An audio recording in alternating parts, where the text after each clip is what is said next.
நீங்க அனுப்பியிருந்த இந்த குறிப்புகளை படிக்கும்போது எனக்குள்ளேயும் பல பெற்றோரோட மனசுல வர்ற ஒரு அடிப்படை கேள்விதான் திரும்ப திரும்ப வந்தது. என்ன கேள்வின்னு சொல்லுங்க. நம்ம உடம்பு தன்னைத்தானே ஏன் தாக்கிக்கணும்? டைப் 1 நீரிழிவு நோயை ஆட்டோ இம்யூன் நோய்னு சொல்றோம். ஆமா, அதாவது நம்ம உடம்போட நோய் எதிர்ப்பு சக்தியே கணையத்துல இருக்கிற இன்சுலின் சுரக்கிற செல்களை அழிக்குதுன்னு சொல்றாங்க. ஆனா இந்த விளக்கம் உண்மையிலே முழுமையானதா? நம்ம உடம்பு அவ்வளோ பெரிய தப்ப செய்யுமா? இதுதான் இந்த முழு விவாதத்தோட மைய புள்ளியே. இன்னைக்கு நாம செய்ய போற இந்த ஆழமான அலசல்ல நீங்க கொடுத்திருக்கிற ஆதாரங்களை வச்சு இந்த பொதுவான ஆட்டோ இம்யூனுங்கிற விளக்கத்துக்கு பின்னாடி இருக்கிற ஆழமான உடலியல் காரணங்களை ஆராய போறோம். சரி. இது வெறும் நோய் விளக்கத்தை மட்டும் மாத்தாது, அத பாக்குற நம்ம பார்வையை மாத்தக்கூடிய ஒரு உரையாடலா இருக்கும். வாங்க உள்ளே போலாம். சரி, ஆரம்பிக்கலாம். இப்போ பிரச்சலித்த கருத்துப்படி கணையத்துல உள்ள பீட்டா செல்களை நம்மளோட டி செல்கள்னு சொல்ற பாதுகாப்பு படை வீரர்கள் எதிரிகள்னு நினைச்சு அழிச்சிடுறாங்க. ஆமா, அதனால இன்சுலின் சுரப்பு நின்னுடுது. இதுதான் நமக்கு சொல்லப்பட்ட கதை. ஒரு ஒரு தற்கொலை படை தாக்குதல் மாதிரி. கரெக்ட். ஆனா நீங்க அனுப்புன ஆதாரங்கள் இந்த தாக்குதல்ங்கிற வார்த்தையே கேள்விக்குள்ளாகுது. ஓ. அது சொல்றது என்னன்னா, இது ஒரு நேரடியான தாக்குதல் என்பதை விட நோய் எதிர்ப்பு மண்டலத்தின் தவறான வழிகாட்டுதல், அதாவது இம்யூன் மிஸ்டிரெக்ஷன் அப்படின்னு சொல்றதுதான் சரி. தவறான வழிகாட்டுதல். ஆமா, ஒரு ராணுவ வீரர் இருட்டுல எதிரின்னு நினைச்சு தான் சக வீரரையே சுட்டுடுற மாதிரி. அங்கே நோக்கம் தாக்குறதில்ல, அடையாளம் கண்டுபிடிக்கிறதுல ஏற்பட்ட ஒரு குழப்பம். ஓகே.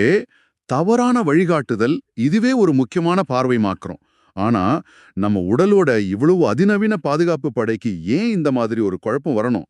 அது ஏன் தன்னோட சொந்த செல்களையே தவறா அடையாளம் காணணும்? இந்த கேள்விக்கு பதில் தேடும்போதுதான் நாம இந்த நோயோட உண்மையான மூல காரணத்தை நெருங்க முடியும்.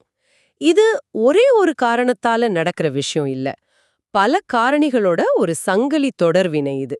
சரி. நீங்க அனுப்புன ஆதாரங்கள் முக்கியமா 3 விஷயங்களை கை காட்டுது. சரி. அந்த சங்கிலி தொடரோட முதல் கண்ணி என்ன? மரபணு பாதிப்பு, ஜெனடிக் சசெப்டபிலிட்டி. ஆமா, சிலருக்கு HLA DR3 DR4 போன்ற மரபணுக்கள் இருக்கிறதுனால அவங்களுக்கு இந்த நோய் வர வாய்ப்பு அதிகம்னு சொல்லப்படுது. இது சரியா புரியல. HLA மரபணுக்கள்னா என்ன? அது எப்படி ஒரு பலவீனத்தை உருவாக்குது? நல்ல கேள்வி. இதை எளிமையா புரிஞ்சுக்கலாம். நம்ம உடம்புல இருக்கிற ஒவ்வொரு செல்லுக்கும் ஒரு அடையாள அட்டை இருக்கு. ஓகே. இந்த HLA மரபணுக்கள் தான் அந்த அடையாள அட்டைகளை தயாரிக்கிற தொழிற்சாலை மாதிரி. இந்த அடையாளத்தை வச்சுதான் நம்ம நோய் எதிர்ப்பு சக்தி இது நம்ம செல், இது வெளியாளுன்னு அடையாளம் கண்டுபிடிக்கும். சரி. இப்போ இந்த HLA DR3 DR4 மரபணுக்கள் இருக்கிறவங்களுக்கு அந்த அடையாள அட்டைகள் கொஞ்சம் மங்கலா தெளிவில்லாம இருக்கலாம். ஒரு செக்யூரிட்டி கார்டுக்கு பார்வை கொஞ்சம் மங்கலா இருந்தா எப்படி இருக்குமோ அந்த மாதிரி. அதேதான், நண்பனையும் எதிரின்னு சந்தேகப்படுவாரோ அதே மாதிரி ஒரு நிலைமை தான் இது. இதுவே நோயை உண்டு பண்ணிடாது, ஆனா ஒரு சந்தேகத்துக்கான சூழலை உருவாக்கி வைக்குது. அதாவது ஒரு சின்ன பலவீனமான புள்ளி உருவாகுது. அந்த ஆதாரம் சொல்ற மாதிரி மரபணு துப்பாக்கியை நிரப்புகிறது. ஆனா சுற்றுச்சூழல் தான் விசையை இழுக்கிறது. கரெக்ட். அப்ப அந்த விசையை இழுக்கிற சுற்றுச்சூழல் காரணி எது? வைரஸ் தொற்றுகள்னு சொல்லப்பட்டிருக்கு. குறிப்பா காக்சாக்கி வைரஸ். ஆமாம், இங்கேதான் அந்த ஆள்மாறாட்ட கதை ஆரம்பிக்குது. இதுக்கு மாலிக்யூலர் மிமிக்ரி அப்படின்னு ஒரு அழகான பேர் இருக்கு. மாலிக்யூலர் மிமிக்ரி, அதாவது மூலக்கூறு ஒற்றுமை. இந்த காக்சாக்கி வைரஸோட புரத அமைப்பும் நம்ம களையத்துல இருக்கிற பீட்டா செல்களோட புரத அமைப்பும் பார்க்கிறதுக்கு கிட்டத்தட்ட அண்ணன் தம்பி மாதிரி ஒரே மாதிரி இருக்கும். ஓ அப்படியா? இப்போ கற்பனை பண்ணி பாருங்க, இந்த வைரஸை துரத்திக்கிட்டு நம்ம டி செல்கள் வருது, அது வைரஸை அழிக்குது. அழிச்சு முடிச்சிட்டு திரும்பும்போது அதே மாதிரி இருக்கிற நம்ம பீட்டா செல்களை பாக்குது. ஏற்கனவே மரபணு காரணமா அடையாள அட்டையே கொஞ்சம் மங்களா இருக்கு. ஆமா, அதனால இதுவும் வைரஸோட கூட்டாளி தான் நினைச்சு அதையும் தாக்க ஆரம்பிச்சிடுது. இது ரொம்ப முக்கியமான புள்ளி. எதிரிய அழிக்க வந்த பட அதே மாதிரி உட போட்டிருந்த நம்ம ஆளையும் தாக்கிடுது. இந்த இடத்துல ஒரு விஷயத்தை நாம தெளிவுபடுத்திடணும். சொல்லுங்க. நீங்க கொடுத்த குறிப்புகள்ல இந்த வைரஸ் தொற்றுக்கும் தடுப்பூசிகளுக்கும் எந்த சம்பந்தமும் இல்லைன்னு சொல்றதுக்கு ஆதாரம் இல்லைன்னு தெளிவா குறிப்பிடப்பட்டிருக்கு. இதை நாம அப்படியே கடத்த வேண்டியது அவசியம். நிச்சயமா. இப்போ 3வது, ஒருவேளை மிக முக்கியமான காரணிக்கு வருவோம். குடல் ஆரோக்கியம், தி கட் ஃபேக்டர். ஆமா, மரபணு ஒரு பலவீனத்தை உருவாக்குது, வைரஸ் ஒரு குழப்பத்தை ஏற்படுத்துது. ஆனா இந்த ரெண்டும் இருந்தாலே நோய் வந்துடாது. அந்த நோய் எதிர்ப்பு சக்தி ஏன் அவ்வளவு ஆக்ரோஷமா எதிர்வினையாற்றணும்? அதுக்கு காரணம் குடல்ல இருக்கு. ஆமா, இதுதான் இப்போ நிறைய பேசப்படுது. குழந்தைகளின் குடல் அமைப்பு முழு வளர்ச்சி அடையாததால செயற்கை உணவுகள், அதிக புரதம், அடிக்கடி உணவு கொடுக்கறது இதெல்லாம் லீக்கி கட் என்கிற குடல் கசிவை உண்டாக்குதுன்னு அந்த ஆதாரம் விளக்குதுன்னு இத கொஞ்சம் விளக்க முடியுமா? ஒரு குழந்தையின் குடல் சுவர ஒரு ரொம்ப மெல்லிய டீ ஃபில்டர் மாதிரி கற்பனை செஞ்சுக்கோங்க. சரி. அது தேவையான சத்துக்களை மட்டும் ரத்தத்துக்குள்ள அனுப்பணும். ஆனா நாம ஜீரணிக்க கடினமான பால் பொருட்கள், அளவுக்கு அதிகமான மாவுச்சத்து, புரதம்னு தொடர்ந்து கொடுக்கும்போது, அதுவும் 2 மணி நேரத்துக்கு ஒரு முறை கொடுக்கும்போது, அந்த ஃபில்டர் மேல அழுத்தம் அதிகமாகி அதுல சின்ன சின்ன ஓட்டைகள் விழுந்துடுது. இதுதான் லீக்கி கட். ஆமா. இப்போ என்ன ஆகும்னா, முழுசா ஜீரணமாகாத பெரிய உணவு துகள்கள், தேவையற்ற புரதங்கள் எல்லாம் இந்த ஓட்டைகள் வழியா ரத்தத்துல கலந்துடும். அப்போ ரத்தத்துல கலக்கக்கூடாத பொருட்கள் கலக்குது. இது நம்ம நோய் எதிர்ப்பு சக்தியை எப்படி பாதிக்குது? இரத்த ஓட்டத்தை ஒரு பாதுகாப்பு மிகுந்த நெடுஞ்சாலைன்னு வச்சுக்கோங்க. அதுல திடீர்னு அறிமுகம் இல்லாத அந்நியர்கள், அதாவது இந்த ஜீரணமாகாத புரதங்கள் நுழையும் போது நம்ம நோய் எதிர்ப்பு சக்திங்கிற போலீஸ் படை என்ன பண்ணும்? அலர்ட் ஆயிடும். உடனே ஒரு அவசர நிலையை பிரகடனப்படுத்தும். எந்நேரமும் ஒரு உயர் எச்சரிக்கை நிலையிலேயே ஓவர் ஆக்டிவா இருக்கும். எப்ப பார்த்தாலும் எங்கேயோ ஒரு எதிரி இருக்கான்னு தேடிக்கிட்டே இருக்கும். ஓகே. இந்த மாதிரி ஒரு பதட்டமான குழப்பமான சூழல்ல தான் அந்த காக்ஸாக்கி வைரஸ் உள்ள வருது.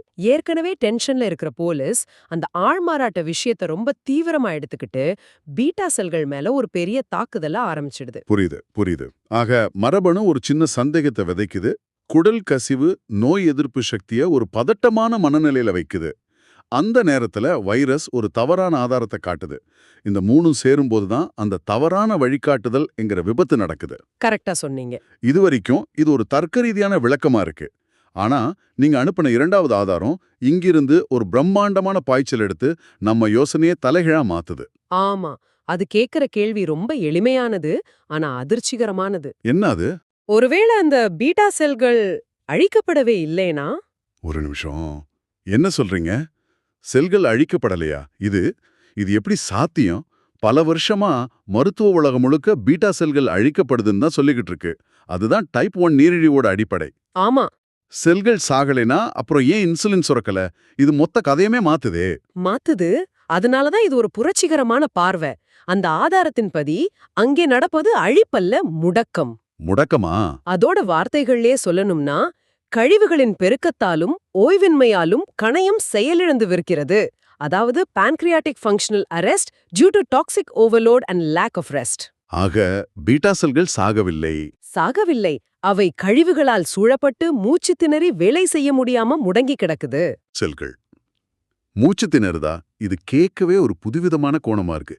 ஒரு தொழிற்சாலையை இடிக்கிறதுக்கும் அதோட மின்சாரத்தை நிறுத்தி மூடி வைக்கிறதுக்கும் பெரிய வித்தியாசம் இருக்கு. நீங்க சொல்றது 2வது வகை மாதிரி இருக்கு. சரியா சொன்னீங்க. இது எப்படி நடக்குது? அந்த ஆதாரம் சொல்ற செயல்முறைய படிப்படியா பாப்போம். முதல் காரணம் அதிக உணவு மற்றும் அடிக்கடி உணவு. குழந்தைங்களுக்கு பசிக்குதா இல்லையான்னு பார்க்காம 2 மணி நேரத்துக்கு ஒரு முறை பால், பிஸ்கட், ஸ்நாக்ஸ்னு கொடுத்தா என்னாகும்? கணையும் ஓய்வில்லாம இன்சுலினை சுரக்க வேண்டிய கட்டாயத்துக்கு உள்ளாகுது. ஒரு இயந்திரத்தை 24 மணி நேரமும் ஓட விட்டா என்ன ஆகுமோ அதேதான். ஆமா, செல்கள் சோர்வடையுது. இதுக்கு செல்லுலர் ஃபெட்டீக்னு பெயர். ஓய்வில்லாத உழைப்பால் வரும் சோர்வு. சரி, அடுத்தது? 2வது தவறான உணவு. குறிப்பா ஜீரணிக்கவே முடியாத உணவு கலவைகள். பாலும் பிஸ்கெட்டும் பாலும் பழமும், இரவு நேரங்கள்ல பால் கொடுக்கறது, இதெல்லாம் குழந்தையின் செரிமான அமைப்பால முழுமையா உடைக்கப்படாது. இதனால ஜீரணமாகாத ஒருவிதமான நச்சுத்தன்மை உள்ள கழிவுகள் உடம்புல உருவாகுது. சரி, இந்த ஜீரணமாகாத கழிவுகள் குடல் கசிவு வழியா ரத்தத்துல கலந்துடுதுன்னு முன்னாடியே பார்த்தோம். அப்புறம் அது எங்க போகுது? இங்கதான் விஷயத்தோட மையம் இருக்கு. ரத்தத்துல கலந்த இந்த கழிவுகள் உடம்பு முழுக்க சுத்தி வருது. அது எங்கெல்லாம் மென்மையான திசுக்கள் இருக்கோ அங்கெல்லாம் போய் படிய ஆரம்பிக்குது. கணையம் மாதிரி. அதுல மிக முக்கியமான இடம் கணையம். கணையத்தில் இருக்கிற பீட்டா செல்கள் ஒரு சின்ன கிராமம் மாதிரி. அதுக்கு தேவையான ஆக்சிஜன், ஊட்டச்சத்து எல்லாம் ரத்த ஓட்டம் என்கிற ஒரே ஒரு பாதை வழியா தான் வரணும். இப்போ இந்த கழிவுகளெல்லாம் போய் அந்த பாதையை அடைச்சிட்டா என்ன ஆகும்? அந்த கிராமத்துக்கான போக்குவரத்து தடைபட்டுடும். அவங்களுக்கு தேவையான பொருள்கள் கிடைக்காது.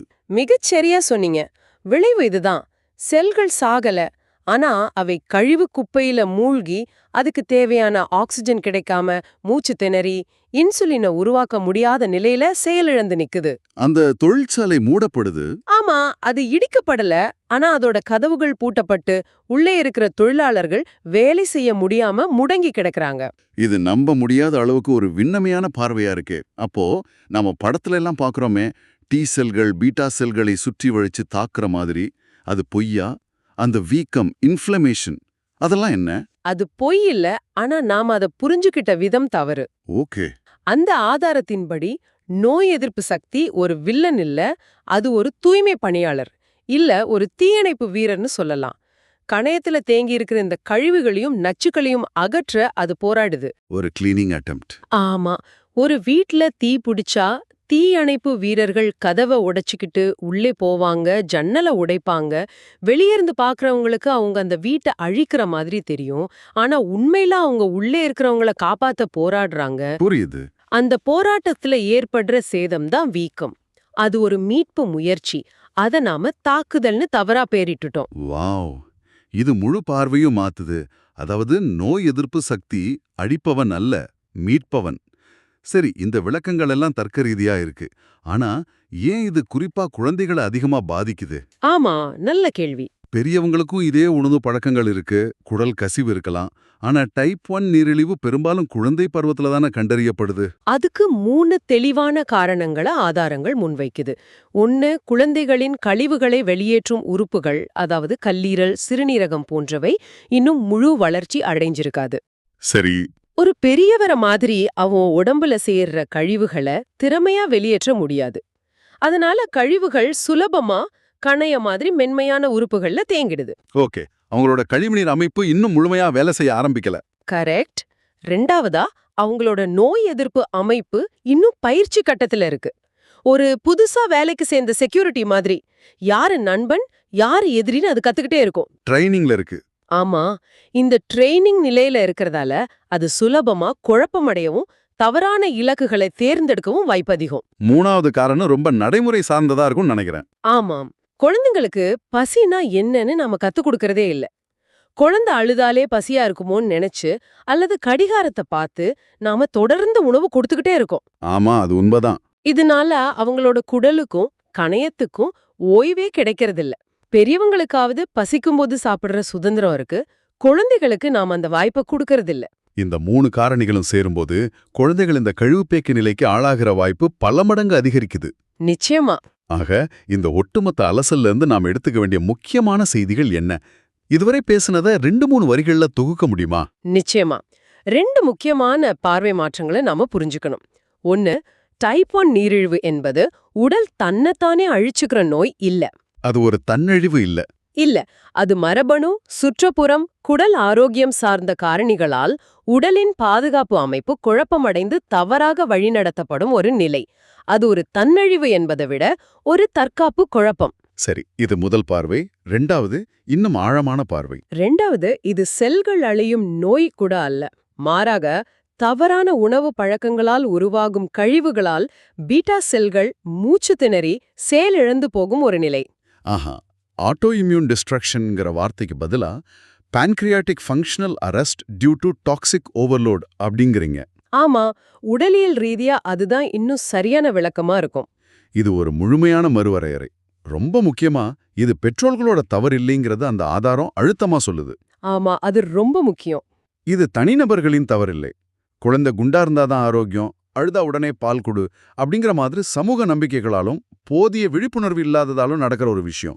இது ஒரு சமூக புரிதலின் குறைபாடு. ஆமா, குற்ற உணர்ச்சிக்கு இங்கே இடம் இல்ல, புரிதலுக்கு தான் இடம் இருக்கு. டைப் 1 நீரிழிவு என்பதே ஒரு தன்னழிவு நோயிலிருந்து உடலின் சமநிலை குலைந்து கழிவுகள் தேங்கிய ஒரு நிலை அப்படின்னு பார்க்கிற பார்வை முற்றிலும் புதிய சிந்தனையே தூண்டுது. ஒருவேளை அந்த செல்கள் சாகாம முடங்கித்தான் கிடக்குதுன்னா அந்த முடக்கத்தை நீக்க வாய்ப்பு இருக்கா என்கிற அடுத்த கட்ட கேள்விக்கும் இது வழிவகுக்குது. இறுதியா உங்களுக்காக ஒரு சிந்தனை. இந்த விளக்கங்களின் அடிப்படையில நம்ம உடலோட கழிவு நீக்க அமைப்புகளுக்கும் நாம உண்ணுகிற உணவின் தன்மைக்கும் கணையத்தோட ஆரோக்கியத்துக்கும் இருக்கிற நேரடி தொடர்பை நாம இன்னும் ஆழமா ஆராய வேண்டாமா? கண்டிப்பா. இந்த கழிவு தேக்கம் என்கிற பார்வை டைப் 1 நீரிழிவுக்கு மட்டும் இல்லாம இன்னைக்கு நாம பாக்குற பல நாள்பட்ட நோய்களுக்கும் ஒரு புதிய திறவுகோலா இருக்காதா? இத பற்றி நீங்க யோசிச்சு பாருங்க.